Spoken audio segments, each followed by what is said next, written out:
ഇന്നലെ സർവീസ് ആരംഭിച്ച നാഗർകോവിൽ മംഗളൂരു അമൃത് ഭാരത് എക്സ്പ്രസിന്റെ ശുചീകരണത്തിന് കൂടുതൽ സൗകര്യം ഷൊർണൂരിൽ 320 കിലോമീറ്റർ യാത്ര ചെയ്യുന്ന സാഹചര്യത്തിലാണ് ട്രെയിനിന് ഷൊർണൂരിൽ കൂടുതൽ സൗകര്യം ഒരുക്കിയിട്ടുള്ളത്. 22 കോച്ചുകളുള്ള ട്രെയിനിൽ 11 ജനറലും 8 സ്ലീപ്പറുമാണുള്ളത്.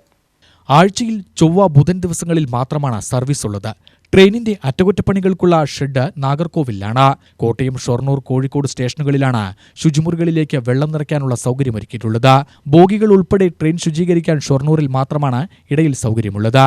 ഒരു ബോഗിയിൽ 2 പേർ വെച്ചാണ് ഷൊർണൂർ എത്തുമ്പോൾ ബോഗികൾ ശുചീകരിക്കുക. 45-ലധികം തൊഴിലാളികളാണ് ഇതിനുവേണ്ടി ഉണ്ടാവുക. ഇത്തരം കാരണത്താൽ ട്രെയിൻ മറ്റ് സ്റ്റേഷനുകളിലേക്കാൾ കൂടുതൽ നേരം ഷൊർണൂരിൽ നിർത്തിയിടുമെന്നാണ് കണക്കുകൂട്ടൽ. 22 കോച്ചുകളുള്ള ട്രെയിനിൽ 11 ജനറലും 8 സ്ലീപ്പറുമാണുള്ളത്.